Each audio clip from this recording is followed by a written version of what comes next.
Have you ever looked at someone and thought, they just seem youthful not just in the way they look, but in their spirit? And then maybe you've met others who, despite being young, seem tired, bitter, old in the soul. So what is youthfulness today? I want to talk with you about something deeper than anti-aging creams or green smoothies. We're going to explore how Stoicism, yes, that ancient philosophy often associated with marble statues and silent endurance, can help you stay youthful, not just externally, but in your mind, your spirit, and your way of engaging with life. Being youthful is not about pretending you're not aging. It's about meeting each day with energy, clarity, curiosity, and most of all, with inner peace. And that, my friend, is where Stoicism comes in. 1. Youthfulness as a state of mind. Let's begin with this. What if youth is more of a mindset than a stage of life? Think about it. We've all met people in their 70s who radiate lightness, curiosity, and laughter. And we've also met those in their 20s who already seem weighed down by cynicism, regret, fear, or fatigue. So again, what is youthfulness? The Stoics remind us, it's not the body that defines youth, it's the spirit. It's how you relate to the world, how you think, how you feel, how you move through time. Marcus Aurelius, writing as a Roman emperor, surrounded by war, illness, and betrayal, could have easily grown bitter. But instead, he wrote, "When you rise in the morning, think of what a precious privilege it is to be alive, to breathe, to think, to enjoy, to love." That is the voice of a youthful soul, not naive, not blind to suffering, but awake to the beauty of simply being here. You see, youthfulness in the Stoic sense is about presence. It's about engaging with life not as a victim or a cynic, but as a student, an active participant. When Marcus tells himself each day provides its gifts, he's cultivating wonder, not passivity. He's reminding himself that even amid the chaos of empire and illness, life still offers something fresh if you're humble enough to notice. Seneca, too, warns us not to waste our lives by living in a fog. He wrote, "It is not that we have a short time to live, but that we waste a lot of it." And how do we waste it? By clinging to grudges, by drowning in regrets, by fearing the future. These are the weights that age us, not our birthdays. The Stoic mindset is a return to lightness, not frivolity, but clarity. It's letting go of what we cannot control. It's choosing to meet each moment as a new beginning, not a burden. Ask yourself, when was the last time you saw a sunrise, or paused long enough to feel the breeze on your skin, or laughed, not because something was funny, but because your heart was open? Stoicism says don't wait. Life is now, and the soul that sees this remains forever young. So I'll ask you again, gently, have you allowed life to make you stiff-hardened, old in spirit? Or are you still willing to be taught, to be surprised, to grow? Because as Epictetus reminds us, it is impossible to begin to learn that which one thinks one already knows. Youthfulness is not about holding onto youth. It's about releasing resistance, letting yourself be shaped by experience, not crushed by it. Stay teachable, stay humble, and above all, stay present. That's where your true youth lives. 2. Emotional agility keeps the soul light. Let's talk about emotions. Now, I know Stoicism often gets misunderstood here. People hear the word Stoic and think it means cold, distant, indifferent, someone who suppresses all feelings like a stone statue. But that's not what the Stoics taught, not even close. The Stoic path doesn't ask you to feel less. It asks you to feel more clearly, to feel deeply, but not destructively, to sit with your emotions, observe them, and then respond, not react. That is emotional agility, and that is what keeps the soul light. Epictetus said it best, it's not what happens to you, but how you react to it that matters. That simple idea is one of the most powerful truths you can live by. Because life, my friend, will throw storms your way: loss, betrayal, disappointment, uncertainty. Those are not optional. But how do you carry them? That's yours to decide. And many people, perhaps most, carry them like stones. They let the past harden into resentment. They let fear grow unchecked until it becomes paralysis. They let every insult or failure weigh them down until their spirit, once light and free, grows old before its time. But Stoicism teaches us to become mentally supple, to bend, but not break, to pause, breathe. examine our judgments, and then move forward. With grace, Marcus Aurelius, who had every reason to be overwhelmed war, plague, political chaos, wrote in his Meditations, "You have power over your mind, not outside events. Realize this, and you will find strength. That strength is not loud or flashy. It's quiet, subtle. It's in the way you choose not to argue with someone who only wants to provoke. It's in how you grieve without being consumed, or how you forgive not because others deserve it, but because your peace is worth more than revenge." Seneca, too, understood this deeply. He wrote, "No man is more unhappy than he who never faces adversity, for he is not permitted to prove himself. Every emotional challenge you face, every pang of jealousy, every surge of anger, every ache of sorrow is not a flaw to be ashamed of. It's an invitation to grow, to refine yourself, to choose how you will carry your inner world. And when you do, when you become the kind of person who feels fully, yet is not ruled by feeling, you start to glow differently. You move through life with lightness, with poise, with calm. That, too, is youthfulness, not just in the absence of wrinkles, but in the presence of emotional freedom, the ability to laugh without bitterness, to love without fear, to let go without clinging. That is the work of the Stoic, and it is a beautiful, lifelong practice. So the next time life stirs something inside you, pause, observe. Ask yourself, is this emotion here to teach me or to trap me? And remember, the soul that dances with its feelings, instead of being dragged by them, remains forever young. 3. Embrace simplicity. The fountain of inner calm. Let's talk about simplicity not just as a lifestyle, but as a state of being. In a world that constantly tells us we need more success, more followers, more possessions, more stimulation, it takes real strength to pause and ask, what if I already have enough? That's the question Stoicism invites us to sit with. Simplicity is not about owning nothing. It's about not being owned by anything, not by your cravings, not by comparison, not by the invisible pressure to perform. Seneca, a man of great wealth and power, warned us clearly, it is not the man who has too little, but the man who craves more that is poor. You see, simplicity is not poverty, it is freedom. It's the quiet richness that arises when you realize your peace cannot be bought, your worth cannot be measured, and your joy is not dependent on external noise. The Stoics weren't minimalists for fashion, they were minimalists for freedom. They knew that an uncluttered life leads to an uncluttered mind, and an uncluttered mind, that is where inner calm is born. Marcus Aurelius reflected on this often. Amid palace life, he still reminded himself, very little is needed to make a happy life. It is all within yourself, in your way of thinking. Ask yourself, what are the things that make you restless? Is it the endless scrolling, the pressure to prove something, the pursuit of status that never seems to end? The Stoic answer isn't to shame yourself, it's to return to what's essential, to gently let go of the excess, the unnecessary, the distractions that promise fulfillment but deliver only noise. Because when you simplify your life, your environment, your expectations, your inner dialogue, you begin to feel something sacred returning. Stillness. You start to notice the small joys again, the sound of birds in the morning, the warmth of a quiet cup of tea, the comfort of honest conversation. Simplicity clears the space for those moments to breathe.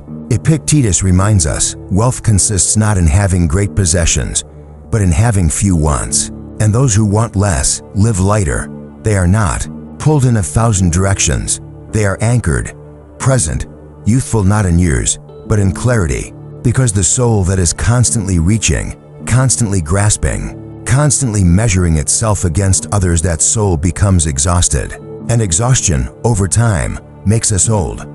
But the soul that finds contentment in what is right now, right here, that soul remains fresh, curious, calm. So simple, not as an aesthetic, but as an active inner rebellion.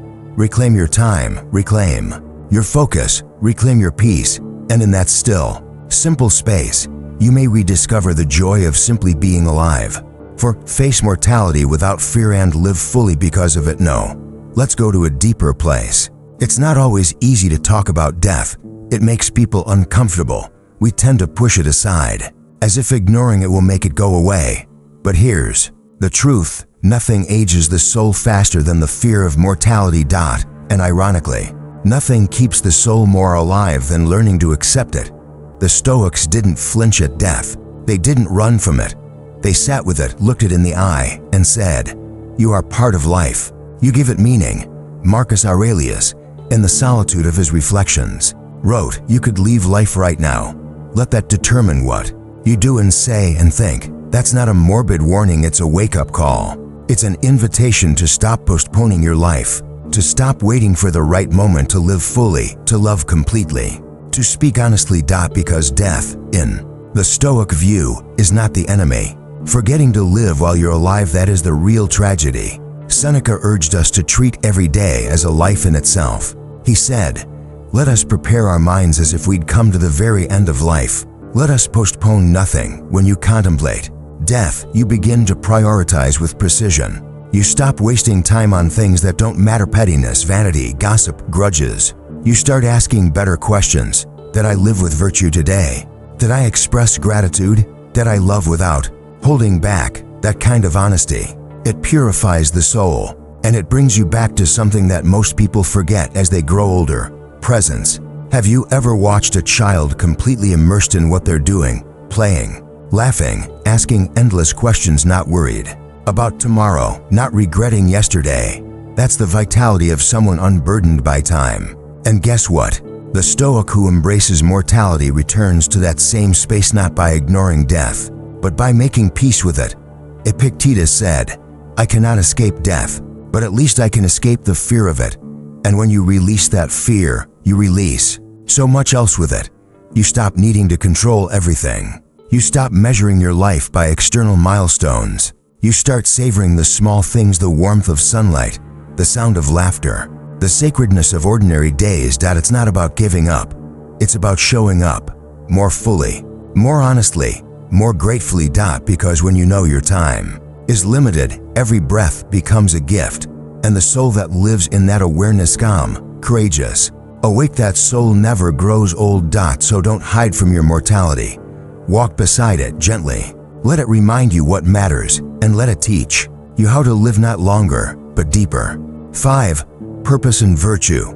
The soul's renewable energy. Let's talk about something subtle but powerful. Purpose. There's a fire that glows in people who feel connected to something meaningful. You can see it in their eyes, hear it in their voice, feel it in the way they move through the world. That's the kind of energy that doesn't age, it renews. But the question is, where does that kind of purpose come from? The Stoics give us a surprising answer. For them, purpose wasn't about chasing some grand external goal. It wasn't about fame or fortune or reaching the top of the mountain. Purpose, to a Stoic, was about living with virtue, doing what is right, speaking with truth, acting with courage, practicing self-discipline, loving with wisdom. Epictetus said, "Don't explain your philosophy, embody it." In other words, don't just think about what matters, live it, every day, in every small action. And in that steady practice of virtue, something beautiful awakens, a quiet fire, a kind of dignity, a sense that your life has weight, not because others notice, but because you know you're living true. Marcus Aurelius put it like this: "Waste no more time arguing what a good man should be. Be one." That's the Stoic call to purpose, not perfection, but integrity, not applause, but alignment. You see, when we're young, we often look for our purpose in the future. Someday. We tell ourselves, someday I'll figure out what I'm meant to do. But what if your purpose isn't waiting out there in the distance? What if it's right here, right now, in how you choose to live? Seneca wrote, "As long as you live, keep learning how to live." That's the purpose. That's the path, not a fixed role, but a constant return to virtue. Ask yourself, what kind of person are you becoming when no one is watching? Are your actions rooted in values or impulse? Are you growing bitter or growing better? Because youthfulness, in the Stoic sense, is deeply tied to this idea of moral clarity. When you live out of alignment with your values, your spirit becomes heavy. But when your actions match your ideals, even imperfectly, you feel lighter, energized, alive. That's the kind of energy that doesn't depend on your age. It's not drained by the passing years. It grows with you because it comes from within. So if you ever feel lost, if you ever feel tired, return to virtue, not as a chore, but as your compass. your power source. Let courage fuel your mornings. Let compassion guide your words. Let discipline shape your habits. Let wisdom soften your judgments. And you will feel something shift, something brighten. Because a purpose rooted in virtue is not just meaningful, it's ageless. 6. Curiosity over cynicism. Let's be honest, life has a way of wearing us down. Disappointments happen. People betray us. Dreams take detours or fade altogether. And over time, we begin to see through things, through people's pretenses, through the world's illusions, through our unmet expectations. But there's a danger here, because seeing through things is only healthy if it doesn't make you stop seeing beauty altogether. This is where cynicism sneaks in. Quietly, subtly, it pretends to be wisdom, but it's just a shield against hope. And the Stoics warn us about this. Marcus Aurelius, after years of war and politics and grief, still wrote, "Do not be overheard complaining, not even to yourself." Why? Because a complaint corrodes the soul. It pulls you into bitterness. It makes the world smaller. But curiosity keeps the world open. Epictetus said, "It is impossible for a man to learn what he thinks he already knows." That one sentence can change the way you live. Because the moment you stop asking questions, the moment you think you've seen it all, felt it all, figured it all out, that's when your soul begins to stiffen. And stiffness, my friend, is the opposite of youth. Curiosity is movement. It's humility. It's saying, maybe I was wrong, or I wonder what else is possible. Seneca wrote, "As long as you live, keep learning how to live." That means we never graduate from this life. There's always more to explore, not just in books or places, but in people, in yourself, in this very moment. Children are naturally curious. They touch everything, ask endless questions, and law at the simplest things. They don't assume. They discover. And here's the beautiful thing, that wonder is not exclusive to childhood. It's a choice, a posture, a practice. You can wake up tomorrow and ask new questions. You can look at an old friend and see something new in their eyes. You can read a line of philosophy that you've read 10 times before, and suddenly it lands differently. That's curiosity. Cynicism says, "I've seen this before." Curiosity whispers, "Yes, but have you looked?" So if you find yourself becoming hardened, skeptical, tired of it all, come back to wonder. Ask a better question. Try a new skill. Read a different book. Sit with someone and truly listen, without assuming. Because the mind that keeps learning, keeps living. And the soul that remains curious, that soul does not age. 7. Connection over isolation. As we grow older, something strange can happen. We begin to withdraw, not just from crowded places or loud parties, but from people themselves, from vulnerability, from a meaningful connection. And slowly, quietly, isolation sets in, not always in the body, but in the heart. But the truth is, we were not made to carry life alone. Even the Stoics, so often misunderstood as solitary, and Stoic in the modern sense, knew deeply the value of human connection. Because what is virtue without others to practice it with? Marcus Aurelius wrote, "What brings no benefit to the hive brings none to the bee." In those few words, he captured an eternal truth. We are not separate. We rise together. We fall together. Our peace, our strength, our growth, it's woven through the lives of those around us. Yes, the Stoic path is inward. It's about personal discipline, self-awareness, inner calm. But it's not about becoming a hermit of the soul. Seneca warned against that kind of retreat. He wrote, "No one can live happily who has regard only for himself and transforms everything into a question of his utility." Real joy, real youthfulness is relational. It breathes through shared laughter, honest conversations, acts of compassion, and silent presence. Have you noticed how children instinctively seek others out? How do they reach for a hand when they're unsure? How do they look for a smile to reflect their joy? That's not awakeness. That's wisdom before the ego hardens. But somewhere along the line, we start protecting ourselves. We fear rejection. We fear being misunderstood. And so we put up walls, quiet ones. Social politeness replaces true connection. Busyness becomes a shield. Numbness becomes the norm. And yet, our soul longs to be seen, to be held, to belong. Epictetus said, "We are made for cooperation, like feet, like hands, like eyelids." To isolate is to forget our design, and when we forget that, we age, emotionally, spiritually. But when we reach out even awkwardly, even imperfectly, we awaken something timeless. We remember that kindness doesn't require a stage, that listening is a sacred act, that even a small gesture, a text, a smile, a shared silence can bridge a chasm. So don't wait. Forgive someone today. Call someone you miss. Speak your truth more gently. Be curious about another's pain, because connection isn't just a luxury, it's a form of nourishment, and the soul that remains connected, open, vulnerable, generous, that soul stays forever young. So here we are, my friend. We've wandered through ancient wisdom, talked about presence, clarity, purpose, mortality, simplicity, and connection. And if there's one thread that ties it all together, it's this: youthfulness is not in your skin. It's in your spirit. It's in how you meet each day, with curiosity instead of cynicism, with gratitude instead of complaint, with love instead of fear. The Stoic life is not about becoming cold, it's about becoming deeply alive, present, peaceful, purposeful. So if you want to stay youthful, not just in years, but in your soul, walk the Stoic path. Let go of what you cannot control. Take responsibility for what you can. Live with virtue, love fully, and when the sun sets, be able to say, I lived this day well. That is the fountain of youth, and it's been within you all along.